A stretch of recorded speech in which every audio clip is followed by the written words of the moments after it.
मृत्योर्मुक्षीयमामृतात् शिवाय ॐ नमः शिवाय ॐ नमः शिवाय ॐ नमः शिवाय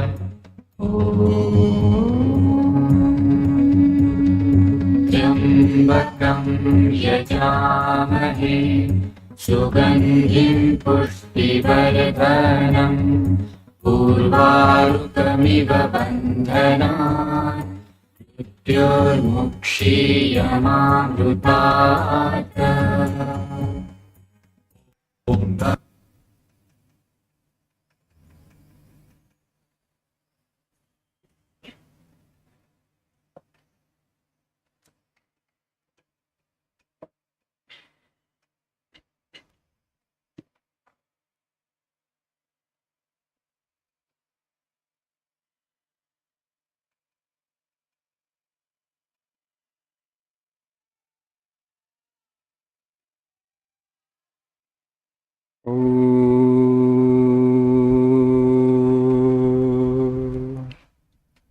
सहनावतु सहनौ भुनक्तु सह वीर्यं करवावहै तेजस्विनावधीतमस्तु मा विद्विषावहै ॐ शान्ति शान्ति शान्तिः ॐ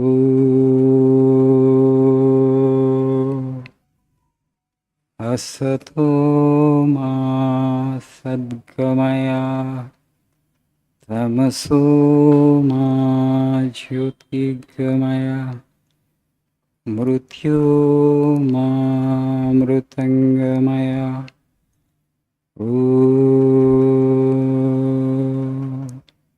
शान्ति शान्ति शान्तिः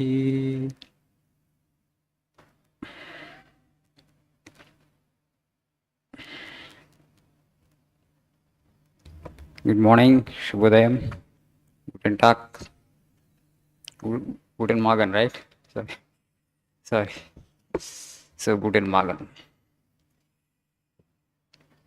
You might have seen one banner that we have put to our portico. So, there is a conclave that's going to be held from the 14th of this month to 17th of this month. Ministry of Culture, Government of India and Ramachandra Mission, also known as Heartfulness, and the spiritual organization, they are jointly organizing this Global Spirituality Mahotsav. Global Spirituality Mahotsav. It is in Kanha, Shantivanam, 12 kilometers from Shamshabad. There is a huge campus, 1400-acre campus. I don't know how many of you have been to the place. Have you been to the place before? No? No one? No. So there are 10 lakh trees in that campus. 10 lakh. It's in the outskirts of Hyderabad. Beautifully they have developed. And there is an auditorium which can take 1 lakh people. 1 lakh people can sit and participate in a program. Yeah, it's really, the infrastructure is really wonderful. You have to see to believe. President of India, Srimati Draupadi Murmu, Honorable President, she is coming for the inaugural, and for the valedictory, Honorable Vice President of India, Sri Jagdeep Dhankarji is coming. So the theme of the meeting is from inner peace to world peace, right? From inner peace to world peace. I have already told you that there are 2 wars going on in the world today, but we are actually, first 3-4 days, we, little fear, little anxiety, little concern we express when we watch these things, YouTube and TV. Afterwards, we become indifferent, which chalte rehta hai. But we have a responsibility. When you look at the First World War and Second World War, they all started as small skirmishes in the beginning, the small fights, petty fights. And slowly, slowly, it became a full-blown war. You know how many people died in the Second World War? Any guess? Approximate number? 75 million. 7.5 crore. So we think we are in 21st century, we are highly advanced, we are all highly civilized human beings. No. Civilization has yet to happen. I want you to tell and understand. This is a very complex species, complex life. This much of technology, the best state-of-the-art thing. Today they are fighting with the drones, right? The state-of-the-art technology is going to fight wars. And humanity is using it against itself. Okay? There is no other animal which does this. We are doing it. So there is an urgent need, to establish peace and order in the world. Today the war is going on in Ukraine and Russia and Ukraine. The other day, Ukrainian president told the statistics, gave the statistics. He said 35,000 soldiers died from Ukraine side. From Russia side, how many we don't know. They don't give statistics because they keep it guarded. It could be more or less same number. But when they give these statistics, they don't give the right statistics. They actually, lessen it.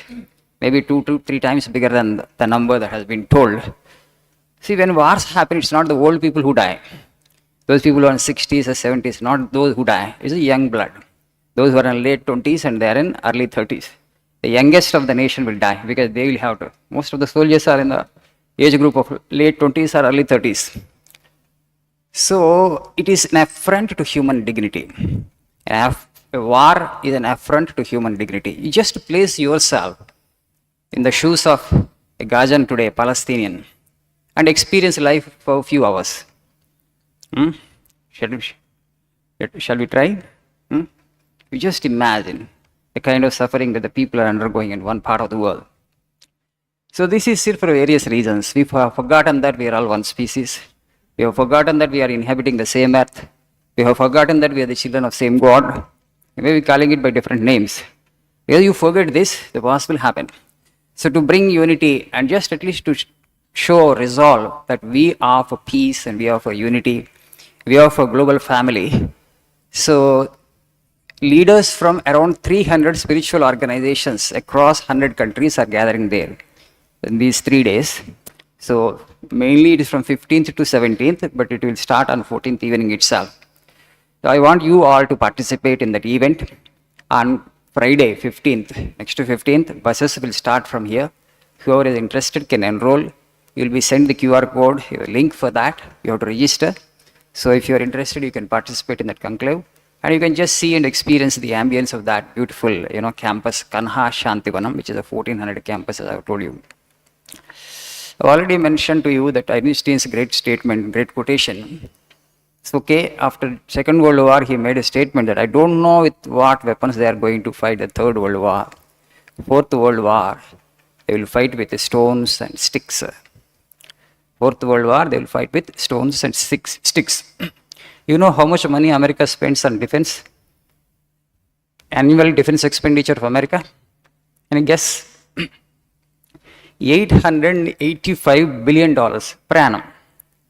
America spends 3.5% of its GDP in annual defense expenditure.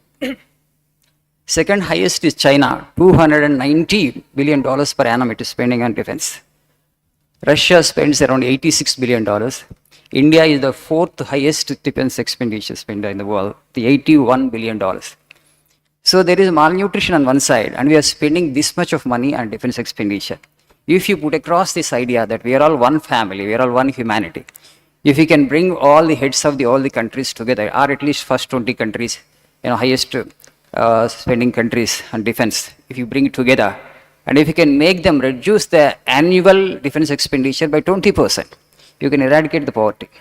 So one side there is malnutrition. In India, if you go to Bengal and Orissa, Northeast and Assam, the number of people who are suffering from malnutrition is too big. In this country also, if you just see from state to state, the per capita income and, see the quality of life, there is huge difference in the North Indian states and South Indian states. Only when you go on, sometimes you see, I don't know how many of you have been to the Bengal. Recently, I have been to Bengal. When I see that, there is absolutely, every second citizen, every second person is suffering some kind of malnutrition. Particularly expectant mothers, children are being born underweight. So there are all the problems. The same country like India with this much of poverty and malnutrition, we are spending $80 billion per annum on defense expenditure and defense. So if we can reduce this by 20%, the poverty in the world can be eradicated. If you just see Africa, there's civil war going on in so many places. People are dying of malnutrition, starvation also. So one side there is this. If you can just make the world into one family, we are all one family, we are all children of the same God actually, same Lord actually. Why should we fight with each other? Let us reduce our defense expenditure. So there is power in ideas. So those ideas, I don't think this what will happen with this conclave. It will definitely happen. Swamiji says you don't have to go to talk and do a president of a country, big country, and talk. You reduce defense expenditure. If you can just show your resolve and express your thought, the thought won't die. It will be there in the cosmos, and that thought will manifest through him. Whenever he gets an idea, why should I spend this much of money? Maybe actually I need to be little, considerate towards people who are suffering poverty. Let me reduce my defense expenditure. Your thought will travel through the cosmos and reach his heart and manifest there. So thoughts are indestructible. They have power. So I request you all to participate in this conclave if possible. One day only, right? 3 days is conclave, but you can participate in one day, particularly first day, 15th. Morning by 7:30, if you are here, buses will go from this place. Or you can just, if you can afford, you can directly go with your own vehicle conveyance. It's just 40 kilometers, 1 hour drive from this place. Or some other time, if possible, also you can visit that place. But I have already told our spoken English students, I'm just intimating you also. You will be sent the QR code and for that, for registering for that conclave. Okay? Thank you. Have a nice day.